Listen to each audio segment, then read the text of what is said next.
Howdy, howdy, howdy, back at it again. Today's video, we're going to take a look at Infectious's recent tournament victory with Ms. Modern Marisa. We're going to look at some moments throughout the tournament that I think are instructive, that we can take tech from, or even some spots where I think you can see some maybe character unfamiliarity, where he could actually take this to a whole nother level, which is maybe scary to think about.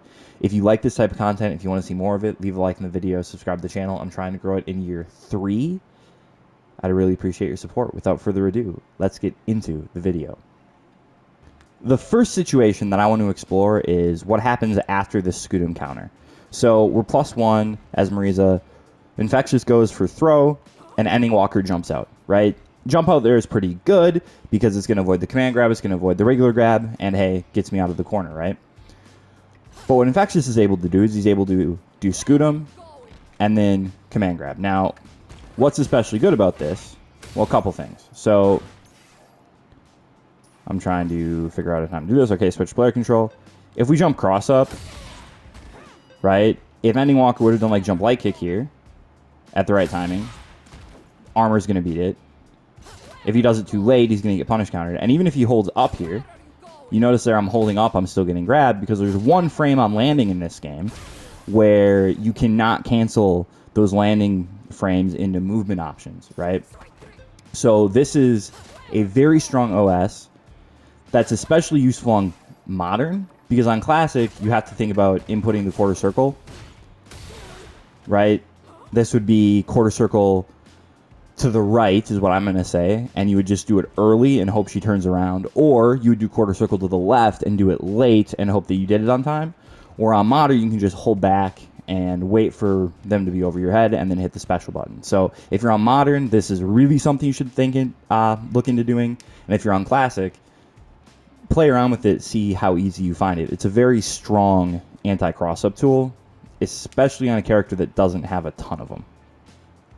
The next situation I want to look at is this Oki following this Gladius knockdown. So you're going to see Infectious do dash into OD Gladius, which seems a little curious at first because it's not plus on block and it spends meter, and you're like, well, that doesn't seem great. But what it's good for is a couple things. So if I switch to control of Ryu here and I DP, my DP gets eaten. And Marisa can get like a gigantic punish here, right? And if I wake up with buttons, Armor's through it. If I wake up with a low even, it's going to trade. If I wake up with throw, I'm going to get counter hit. So it's a very powerful thing. Now, obviously, it's not invincible, right? We can wake up with drive reversal. We can wake up with super. But this will also catch jump and backdash. So, and this hits on frame 5, so if you're going to perfect parry it, you have to really time it well. So this is a very good option. Look for a video to come out on this showing kind of the different frame advantages you can do this on against most characters in the coming weeks, because this is really cool tech. So the next scenario I want to look at is from the second round of the first game of the first set with Lex, if you can follow that logic. So I want to show this off just because this is something that I don't show enough in my videos, but here's just where you're going to see a practical application of the spacing trap, where you do the Gladius, sets you up with that perfect spacing, and when you crouch medium punch, buffered into drive rush, and it catches the forward dash, right? Now, obviously, this isn't unbeatable. Let's take a look at what are some different options that Bison could pick here. But if we do crouch medium kick, we get whiff punished. If we do stand heavy punch, and then that's going to whiff punish Marisa. If we do sweep, that'll counter hit Marisa. But a lot of the buttons that Bison is going to want to push here are going to end up getting whiff punished. And again, you pick an option like forward dash, that gets caught as well. So it's not invincible, but it is just a practical application of her offense. Because, of course, if you condition Bison to do something like throw a heavy punch when he's, -5, or do a sweep when he's +5, he's going to have to take much bigger risks, and you're going to be able to fit in some quicker buttons. Next situation, same round, couple knockdowns later, we have this throw knockdown, and what Infexious is going to do is he's going to do drive rush into crouch jab. And that seems maybe a little goofy because Marisa, if she just does drive rush here into nothing, she's safe, right? Like she can block. She, you know, she's -3. She can block normals. She can block wake up supers. So you go, okay, well, what's good about... Whoops, forgot I was doing player control here. So what's good about doing this drive rush into crouch jab? Well, the thing that's really nice about drive rush into crouch jab is it stops her a little earlier, so she's outside of throw range. Okay, whereas if you just did drive rush into hold down back, right, you can get thrown. So it's one of those things where, is it necessary? No, it's not necessary, but it is a useful tool. The next quote-unquote situation I want to look at is just this entire first round against Lex's Guile. Let's just count the amount of buttons that Infectious pushes, like in neutral, right? So still hasn't pushed anything. Just walking him down. Just walking. 10 seconds have gone by. We haven't pushed a button yet. There. So 89 seconds first time he pushes a button. I guess this was maybe... You maybe count this jab here. So that's 2 buttons in 13 seconds.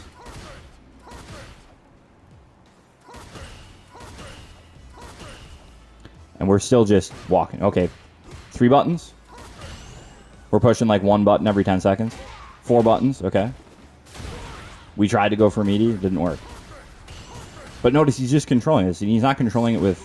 Normally he's just controlling it with the threat. There's 5 buttons. 5 pokes. Rounds been going on 6 pokes. 7 buttons. That was a defensive choice. I'm not really counting Oki, but like 6 buttons in neutral, right? Couple things on wake up, couple things on defense, but really, you know, maybe 5 buttons. I mean, there, 7 buttons, and then we hit Oki. So like in a 64-second match, he swung in neutral like 6 times, maybe 7. I don't know if you want to count that stand jab that I counted as button 2. Very minimalist. That's incredible. I'd probably push 6 buttons in the first 10 seconds sometimes when I'm playing. So take it slow. The next thing I want to look at is his version of this setup that he did against Ending Wonker to bait the DP on a +42. So he's going to use stand medium kick as a frame kill and then do OD Gladius. This is a little bit worse because although it will still catch... I'm terrible. Although it will still catch this reversal, right, for a full punish. Here there's a bigger gap, so it's going to lose to the low. And it's also going to lose to wake up throw, immediate throw. But it does catch, jump out and catch his reversal. So, again, setup's probably worth incorporating. Look for a video on it soon. The next thing I want to look at is, first off, the use of Scutum when he's at -3. Lazy Boredom does that a lot too after stand heavy punch and towards medium punch. Infectious used it a bunch, makes people really scared to take their turns back. It's probably something we all should be doing a lot more than we are. But what I want to look at is just how slight this shimmy is. So he's, you know, baiting DPs, walking out of throw range, but just look, he barely steps back, and then he's ready to punish with crouch jab, right? That's just really, really impressive to me because it's such a slight movement. And, like, let's just take a look. If he doesn't step back, okay, if I go to player control here, and I just, like, stay there, I do get thrown. So he steps back just enough and waits for the throw to whiff. It's a really cool example. Look at that. If he steps back a little too much, the back heavy punch isn't in range. So the amount of time that he must have spent on that and working on that just really slight movement, to me, that's really impressive. This is just going to be an example of the DP bait working out. Although, interesting to me, he's not apparently ready to punish it all the way because he just goes for stand medium kick. And he actually could get pretty much anything he wanted here. So, just to show this off, you're definitely plus enough to get a charge heavy punch. Unless maybe what he did builds more meter. I don't know. I end with like a bar and a half. Yeah, maybe. And he probably could have done Gladius there, would have built even more. So maybe he was going for the meter optimal thing. I don't know. But I just want to show off you are plus enough to really punish that hard. This next situation I want to examine is something that utilizes one of her new buffs. So we're going to do a medium hush combo, drive rush into crouch jab. Previously, this was only +1. So this throw here, it gets tacked. But that throw wouldn't have happened before, right? So it's just one of those things where I think a lot of people are looking at this and going, oh my goodness, Marisa got buffed, you know, and that's why she's winning this tournament. Honestly, he's not utilizing a ton of the buffs, really. Now, obviously, he utilizes the charged heavy punch, safe jump a lot. But most of the stuff that he's doing is stuff that this character could have done before. This is the last round of the last game of this first set with Lex, and I want to show you just implementation of this Scudam anti-cross attack again. So I showed this earlier, where ending Walker empty jumped. Here Lex doesn't go for the cross up and still ends up losing. So continuing with this idea of character unfamiliarity or maybe room to grow or things to improve, even for a performance as dominant as this, is that you have the situation where we block Aki's Wake Up level 1, and we do a really good combo. But we're not sure about damage, and he ends up burning himself out. And then he goes for this and tries to do some modern reaction stuff. It doesn't work out because that super is kind of booty, and he ends up losing the round. When in reality, once he blocks this, he can guarantee a win. So I'm not even going to do optimal stuff. Whoops. Not good at modern.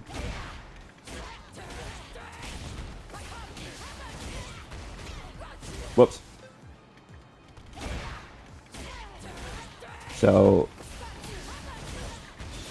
you can charge this, burnout, meaty DI, and get the kill. So, like I said, even as dominant and as much as we can learn from this performance, I think he still has some stuff that he could possibly even improve, which is crazy to think about, but exciting if you're a Marisa player.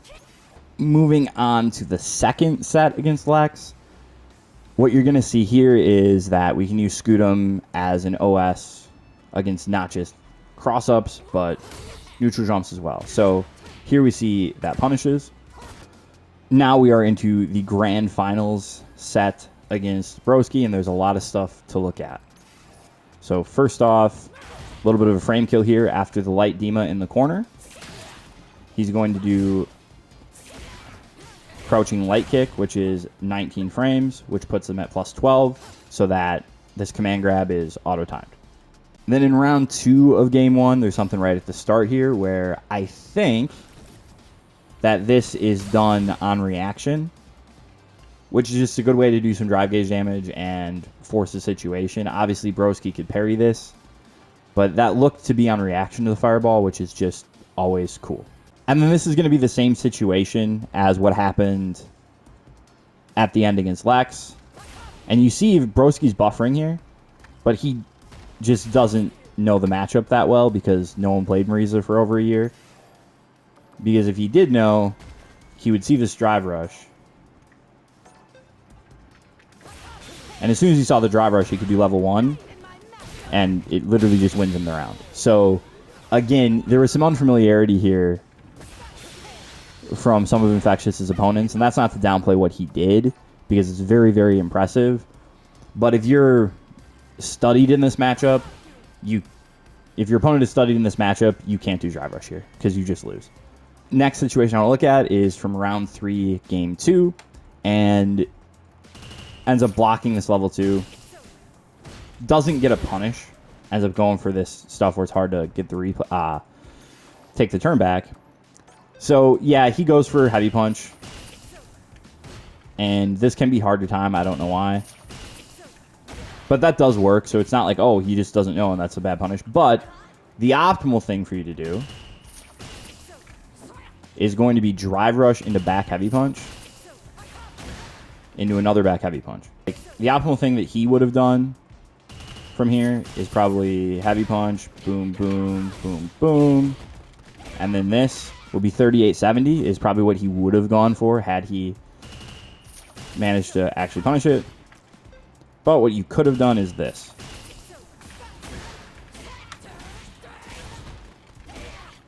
(40-40). So just to know what the frame advantage is, and at this spacing, you are close enough to actually get a punish. Again, he won a tournament with what I think is a Marisa that's not quite as practiced, which to me is maybe even more impressive, and I can't wait to see if he keeps playing this character, what he's able to do with her once he gets really comfortable. I kind of hate to keep harping on this, because it's going to sound like I'm saying something I'm not saying, but this is another example where you're going to see character unfamiliarity kind of come into play. So what's going to happen here is we're going to get a DI wall splat, and then he does towards heavy kick like Gladius. Nothing wrong with the combo. Gets him Oki, gets him damage, it's fine. But it is not optimal, okay? So if you don't want to spend any meter, which I completely understand not wanting to spend any meter, the optimal thing to do for, you know, you can get a safe jump, but the optimal thing to do if you're not going to spend any meter is to start with heavy Dima all by itself. And then, of course, you can even route into a safe jump, which is probably preferable and does quite a bit more damage than what he ended up doing with this, right? So, again, think about how scary this is going to be when he really has, like, mastered this character. Later in that same round, Aki gets a starter and goes for the safe jump setup. And what you're going to see here is Marisa actually does have some pretty powerful anti-safe jump tools with her OD Scutum. So hits a button and boom, gets punished for it. And for those of you that are uninitiated, you shouldn't take it here, but this would give us a safe jump of our own. So like against Aki, it doesn't really make sense because she doesn't have a DP and she's not going to wake up level 1 here. But just so you know, if you do that, you get a safe jump. And then he gets Oki, gets a throw, and is able to kind of keep him in the corner. And this is a cool development on the situation we just looked at. So Broski's going to get the same knockdown, go for the safe jump again. This time, he goes for a jump light, and what you'll see is, oh, that's safe to it, right? And then what happens is Broski pushes a button, oh, it gets a punish counter, right? So that's it, right? It's like safe jumping Honda's EX headbutt. Well, not quite, because what happens here is Infexious actually goes for like command grab, and if he just holds down back, he's completely safe. So even if they bait it, you're -3, and as long as you don't push a button, you see here you hit down in special, let's see he's going for command grab, he's not going to get punished for it if he just blocks, which I think is pretty cool. So again, not to harp on this too much, but this is a spot where we do drive rush into button following level 3, and if Broski knows that this isn't safe, literally isn't a way to bait it, and he wakes up at level 1, he just straight up wins the round, and this is a round that Infectious ends up winning, so this is one of those cheesy, cheeky sort of a thing, where, again, if it's just knowledge, if Marisa was more commonly played, Broski wins that round, or rather, Infectious doesn't drive rush, and then who knows what happens from there, but right now, he's kind of getting away with some stuff. This is going to be a really quick example of another spot where you can tell Infectious just isn't quite used to the character, because he's been doing this drive rush into chargeback heavy punch, which is an excellent setup, right? Can't really react to it, and he lands a counter hit. But if you play Marisa, what you do know is that if they back roll this, and you land this, a second back heavy punch won't reach. You have to go into towards heavy kick. Or what you can do, let me just show this. So that would be one option. Or you can do drive rush into heavy punch instead of back heavy punch, and then get the same sort of situation. But again, it's just one of those things where look out once he gets used to all these micro situations with this character. And then immediately following that, we end up with a scramble situation where what does he do? He does Scutum into command grab. So again, this is that OS where Broski is doing empty jump to try to grab it. But he times the command grab well. But if Broski would have pushed the button here, he's going to get armored. So this is one of those things where this is a pretty good anti-air option as long as the Marisa player can time the command grab well. So this is final game, final round. Broski's long drive, eats a meaty here, has 1 bar. Okay, and what I'm wondering is, can we do some modern reaction stuff, right? Well, we get hit by this, but was it possible to do some modern reaction stuff and maybe like guarantee a stun and guarantee a win, right? Or at the very least, just guarantee a stun, right? Because you could definitely do something like this. You're like, I see it, I do this, boom, there's a whole bar, and you do something like that, right? I definitely think it's possible to do like modern reactions here. And then this is all like guaranteed or whatever. You know, I don't think you can get a kill, but I think you definitely could. You know, you could definitely do level 3 here too, if that's your fancy. But I'm curious if anybody's got any special sauce on modern. Right, where like if he tries a mash here, which Broski wouldn't have. But you do level 2. And you do like boom, boom, drive us into this, you know. And again, it's hard to tell because Broski probably would have blocked all that stuff, but definitely could have whiff punished with the super into a stun, which I think would have been really cool. Of course, that doesn't happen. So what ends up happening here is we get to level 3 again, right? And this is going to put Aki in the corner and burn her out. But now she has a little bar, so we can't get guaranteed stuff. He still does drive rush here, and I think that's great. Honestly, I might have tried to DI here just to force him to spend it, because I feel like if he spends it, I'm pretty much winning. Here, he gets a misinput where he gets down special instead of back special, I think, probably, or whatever. It gets counter hit, gets jumped on.